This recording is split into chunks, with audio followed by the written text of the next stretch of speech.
सभी को सादर नमस्ते। आज से हम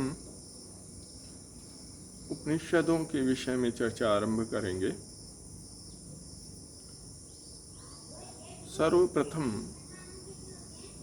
ये प्रश्न है कि ये उपनिषद ग्रंथ क्या हैं। वेदों के व्याख्यान भूत ब्राह्मण ग्रंथ, उनके दो हिस्से कर दिए जाते हैं। एक हिस्सा कर्मकांड परक है, जिसमें कर्म का बोध कराया जाता है।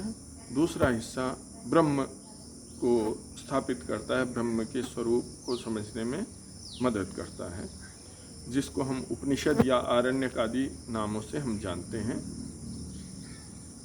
अरण्य में रह करके ग्रंथ निर्माण होने के कारण आरण्यक कहते हैं, और अत्यंत गूढ़ विद्याओं से युक्त होने के कारण उसको उपनिषद कहते हैं। अब उपनिषद में आने वाले मंत्र या वाक्य चूंकि उसी ब्राह्मण ग्रंथ से आए हुए हैं या वेदों की उन शाखाओं से आए हुए हैं जिनका कर्मकांड में प्रयोग होता है, तो उपनिषद के मंत्रों या वाक्यों का कर्मकांड में प्रयोग क्यों नहीं है? तो बात यहां स्पष्ट है कि यहां मंत्रों के द्वारा लक्ष्यभूत शुद्ध बुद्ध नित्य स्वभाव युक्त, नित्य शुद्ध बुद्ध मुक्त स्वभाव जो परमात्मा है, अत्यंत विशुद्ध है, एक है, सर्वव्यापक है,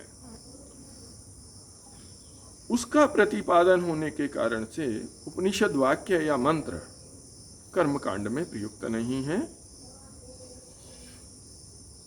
बल्कि विशुद्ध रूप से ये उस ब्रह्म को स्थापित करने में प्रमाणभूत हैं।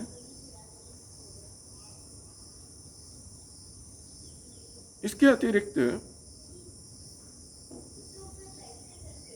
उपनिषदों में कर्मकांड के अनेक वाक्य प्रयोग किए जाते हैं, वो मात्र उदाहरण के रूप में, दृष्टांत के रूप में, ताकि दार्ष्टान्तिक जो उपनिषद वाक्य है, मूल जो ब्रह्म के प्रतिपादक हैं, उनको हम स्पष्टता से समझ सकें।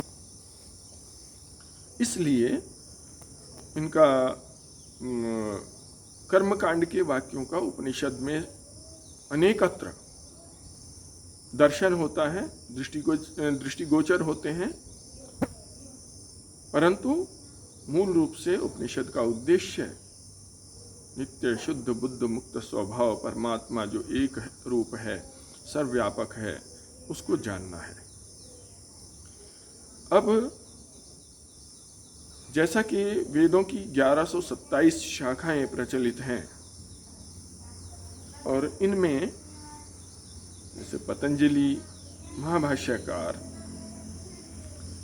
वो कहते हैं 100 अध्वर्युः शाखा सहस्रवर्त्म सामवेदः 21 बाहुरिच्यम 9 अथर्वणः वेदः।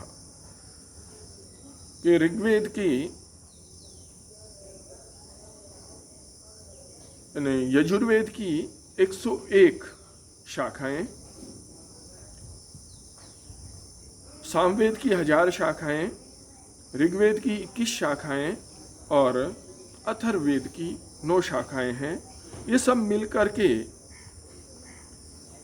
1131 बन जाती हैं। तो एक समय में ऐसा आया कि जिस समय मूल वेद भी शाखा के रूप में जाने गए, क्योंकि शाखाओं का प्रचलन बहुत अधिक हो गया था, तो उन शाखाओं में उनका ब्राह्मण,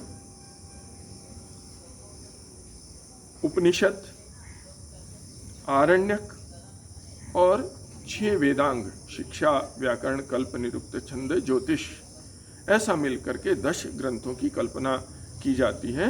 तो प्रत्येक शाखा के साथ एक उपनिषद जुड़ी हुई है। परंतु वेदांत पढ़ते समय जो उपनिषदों का अध्ययन होता है वो मुख्य रूप से 10 उपनिषदों को लिया गया है। वस्तुतः प्रत्येक शाखा के साथ एक उपनिषद पहले थी। वर्तमान काल में या ये कहें कि आचार्य शंकर के समय से ये उपनिषदें जो मुख्य रूप से 10 उपनिषद हैं ये अधिक प्रचलन में आई, या 11वीं ले तो श्वेताश्वतर उपनिषद भी प्रचलन में आई।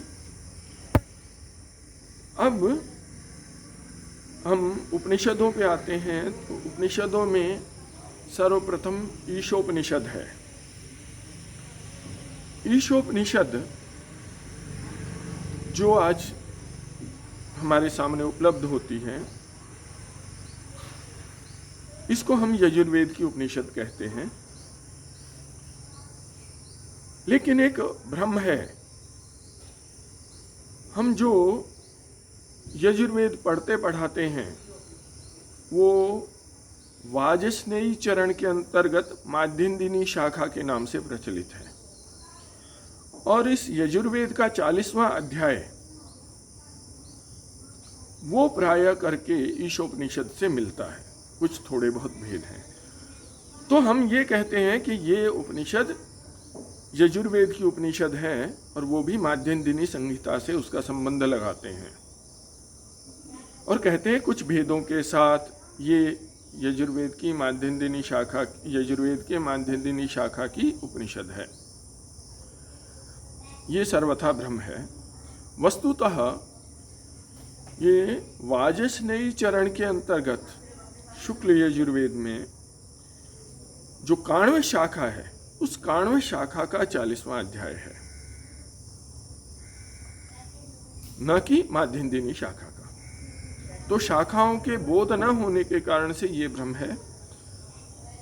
तो ये ईशोपनिषद है और इसको ईशोपनिषद, इसमें आया गया पहला मंत्र ईशावास्यमिदं सर्वम, उसमें ईशा शब्द जो है तृतीयांत पद, ईश शब्द का तृतीयांत जो पद है उसको लिया गया है, उसके द्वारा इसको ईशोपनिषद कहते हैं। तो अब आज से हम प्रतिदिन कुछ अंश या एक मंत्र लेकर के ईशोपनिषद की व्याख्या करेंगे, जो हम अगले वीडियो में आपके सामने रखेंगे। तो आप हमारे इस YouTube चैनल को सब्सक्राइब करें और उपनिषदों का ज्ञान, शास्त्रों का ज्ञान नियमित रूप से आप लें। और श्रुति विज्ञान आचार्य कुलम जो गांव छपरा में वैदिक गुरुकुल है, इससे भी आप लोग सब जुड़ें। धन्यवाद।